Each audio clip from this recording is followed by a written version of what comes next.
Bom dia, né? Vamos tratar de um outro assunto aqui no nosso canal, né? E aí, tem hora que dá um branco, né? Pelo amor de Deus. Tem hora que a cabeça parece, o corpo quer fazer, mas o cérebro não quer raciocinar. Ontem gravamos uma live muito extensa, né? E hoje a gente está meio que sonolento, né? Mas no nosso canal aqui, o dono da verdade, né? Que de dono da verdade ninguém é, né? Mas o nosso canal, a gente titulou ele como o canal O Dono da Verdade. Vamos gravar hoje um vídeo, na verdade, falando sobre o artigo 5º, que é o nosso artigo preferido da Constituição, né? Direitos e deveres individuais. E vamos falar hoje do inciso 27, né? O inciso 27 é sobre direitos autorais. Então nós queremos abordar com vocês hoje, né? Em meio a tanta cópia, tanta xerox, tanto plágio, né? Tanta imitação, a gente quer falar sobre direitos autorais, né? E aí eu acho que é muito importante você conhecer sobre direitos autorais, principalmente para você não incidir sobre esse crime, né? Esse crime de lesa a propriedade, né? Intelectual, artística, né? E científica. Então é um crime e as pessoas, às vezes, por falta de conhecimento, elas incidem nesse crime e possivelmente, né, poderão responder pelo crime a este intitulado, tá bom? Então nós vamos falar hoje sobre o artigo 5º, inciso 27, que são a proteção dos direitos autorais. O inciso, ele é muito interessante porque ele traz a seguinte redação: aos autores pertence o direito exclusivo de utilização, publicação ou reprodução de suas obras, transmissível aos herdeiros pelo tempo que a lei fixar.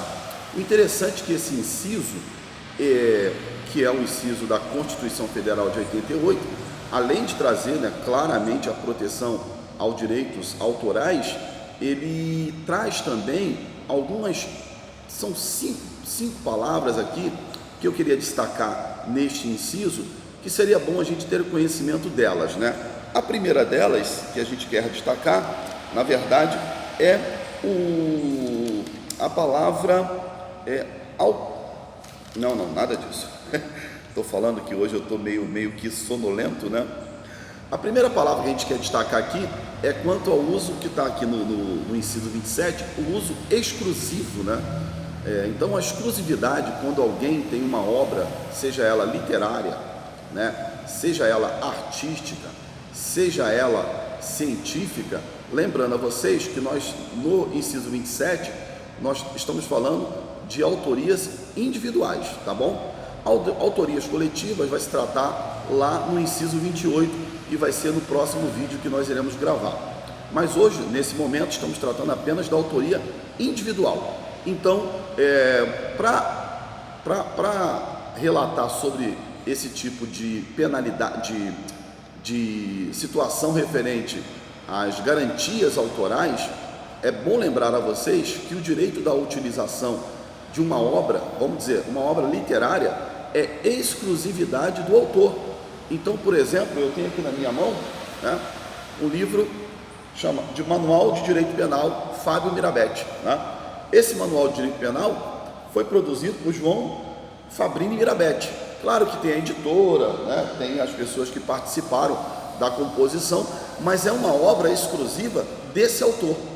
E aí você imagina a pessoa pegar essa obra exclusiva, vai numa gráfica ou vai numa xerox, como a gente costuma dizer, e tira a xerox desse livro e distribui, né? Isso é crime, porque o artigo 27 diz que essa obra é exclusiva do autor. Então somente aqueles que o autor deu a capacidade, deu autorização para reprodução. Então eu tenho esse livro nas minhas mãos hoje porque o autor, o Mirabete, ele deu à editora Atlas o poder de distribuir, que é, na verdade, uma das palavras também que está aqui. Então o autor, ele deu o poder da editora Atlas de distribuir esse material, esse livro de Mirabete, né? Manual de Direito Penal. Então a Atlas, ela distribui, não a mim, não a você.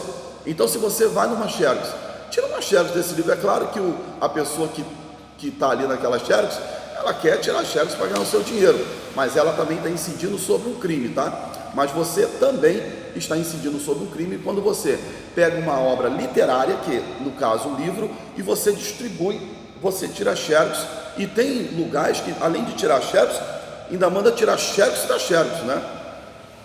Quem sofre muito com isso também são os cursos preparatórios de Enem, da Polícia Militar, ou curso preparatório de um modo geral, onde o professor, né, aqueles que estão ali trabalhando, faz uma apostila, elabora uma apostila, né, uma apostila grande, elabora uma apostila bonita, trabalho, os autores criam, estudam, pesquisam, elaboram aquela apostila, e daqui a pouco vem o indivíduo, vai ali, aí, eu comprou quanto essa apostila aí no curso? Ah, comprei a 50.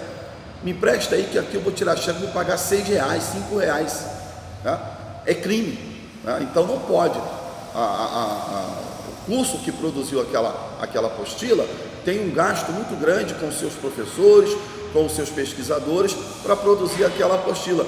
Então é crime quando eu pego uma apostila e reproduzo essa apostila achando que é uma coisa normal. Não é normal, não. É uso exclusivo do autor. A segunda expressão aqui é quanto à obra pública, né?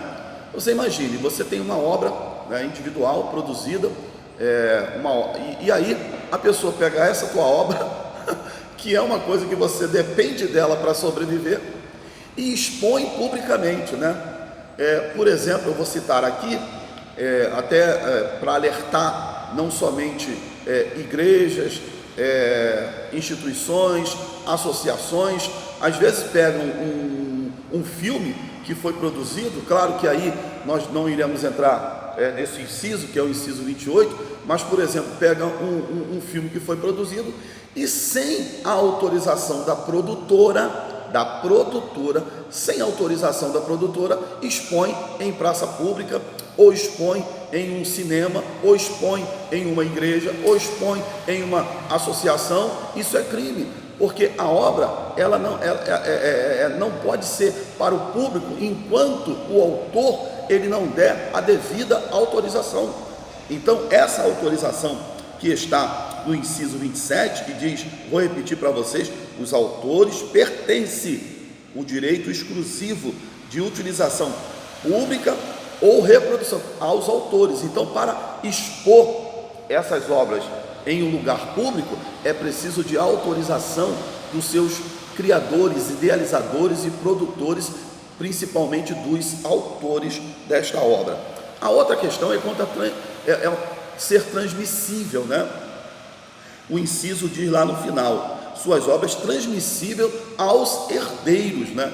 Então a questão mais interessante aqui é que dentro dessa transmissão aos herdeiros, sempre perguntam, né, quanto tempo, né, uma obra literária, científica, né, artística, quanto tempo, né, essa obra pode ser protegida pelo direito autoral. E normalmente o entendimento geral, até também trazido pela Lei de Direitos Autorais, porque eu vou falar disso mais um pouquinho adiante, é que após a morte do autor, conta-se 70 anos para frente. Então, se o autor produziu a obra aos 20 anos de idade e morreu aos 90 anos de idade, você só vai poder utilizar essa obra 70 anos depois da sua obra, depois da sua morte. Então, esse é o entendimento geral. Inclusive, tenho julgado no Superior Tribunal de Justiça, que é o julgado de número 1422, ele traz exatamente uma decisão aos herdeiros, uma decisão favorável aos herdeiros de um museu que comprou o direito autoral de uma obra para colocar no museu, pertencente a um artista, tá? E o museu o que fez? Ele reproduziu esta obra e começou a vender, né? Os herdeiros entraram com uma ação e o museu foi obrigado a não só parar a produção, parou a produção até indenizar os autores, os herdeiros, na verdade, daquela obra. Então esse julgado, aqueles têm curiosidade, 1422, do STJ. Então o tempo é de 70 anos após a morte do autor da obra. O segundo ponto importante também aqui que a gente quer destacar, que o inciso, ele fala, pelo tempo que a lei fixar. Como nós já estudamos aqui no nosso canal, né, Dono da Verdade, se você não é inscrito, se inscreve aí no canal, né? Toca o sininho, pode compartilhar esse vídeo, não tem problema nenhum. Às vezes eu erro alguma coisa aqui que eu não sou dono da verdade mesmo, né?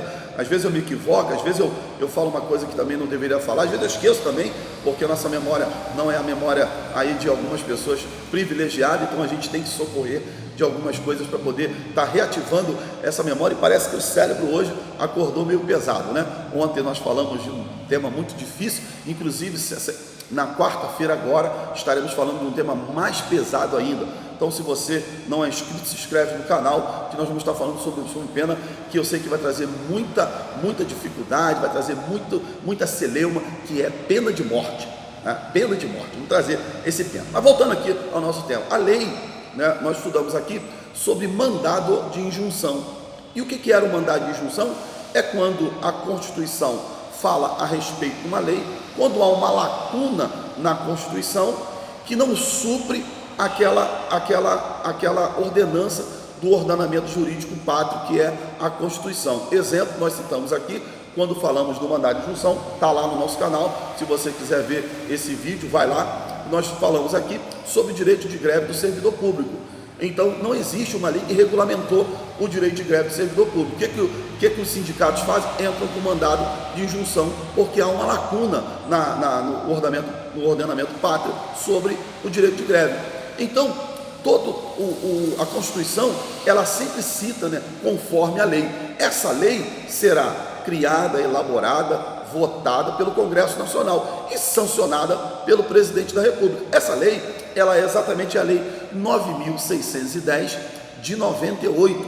Então, a lei que protege os direitos autorais, juntamente com a Constituição Federal, é a Lei 9.610 de 98, né? A grande pergunta que a gente faz também nessa questão, né, o que protege a lei, essa lei de direitos autorais, né? Ela protege a autoria de quem criou a obra, a propriedade intelectual, artística, literária e científica. Também protege os direitos relativos ao seu uso.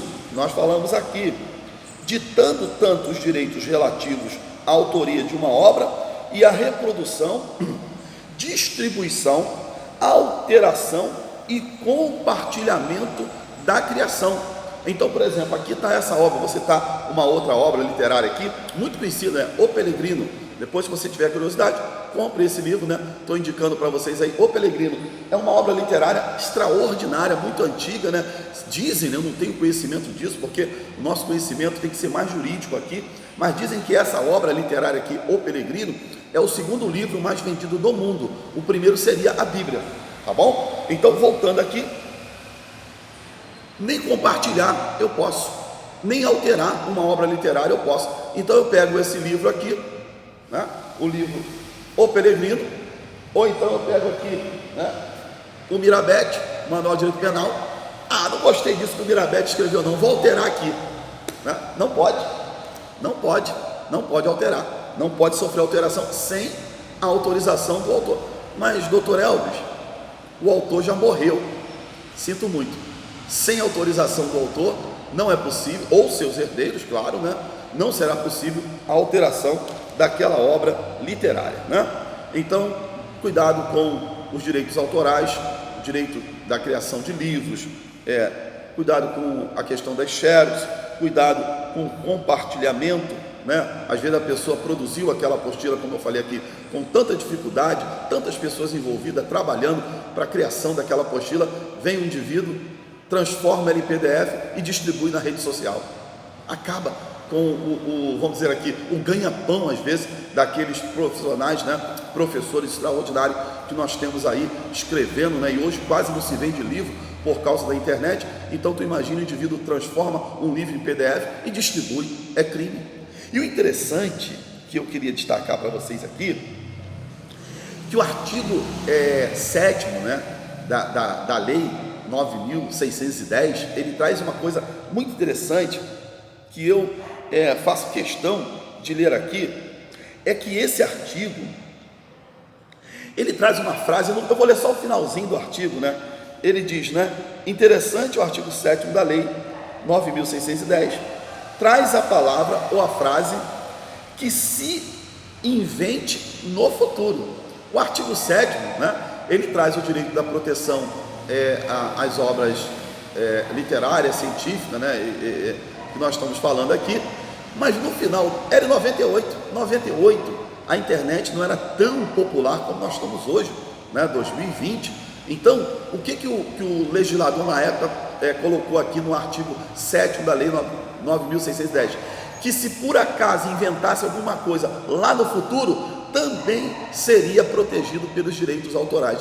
Isso significa que colocar uma obra literária, científica, né, ou artística, melhor dizendo, na rede social, sem a autorização do autor, também constitui crime e fere a proteção dos direitos autorais, né? Nenhum momento eu posso colocar, né? Então, por exemplo, eu estou gravando esse vídeo aqui, e aí para que esse vídeo ele seja visto, né, reproduzido, compartilhado, clicado, visto pelas pessoas, eu coloco aqui do lado, uma obra literária de algum autor, né? Ou então eu coloco um vídeo, ou eu coloco uma música de um artista, né? Um fundo musical, sem a autorização do artista, sem a autorização do pintor, não tenho direito de fazer isso. O artigo 7º protege até coisas do futuro. Então, por exemplo, se inventar uma coisa agora mais evoluída do que a internet, o artigo 7º, olha só que evolução, né? Em 98, né, nós temos os legisladores com uma cabeça lá apontada, lá para o futuro. Mas fechando aqui, sobre o direito autorais, quanto ao tempo, esta obra está protegida, nós já falamos aqui, 70 anos após a morte do artista.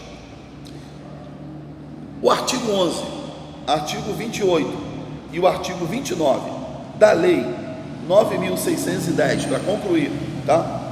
Ele diz o seguinte: utilizar, fruir e dispor da obra literária do artista, ressalvando o direito de sucessão pelo prazo legal de 70 anos. Então, amigo querido, você que está ouvindo esse vídeo, cuidado, porque senão você pode incidir no crime que fere os direitos autorais. Vamos proteger os nossos autores de livros, de obras artísticas, de obras científicas, porque é assim que a lei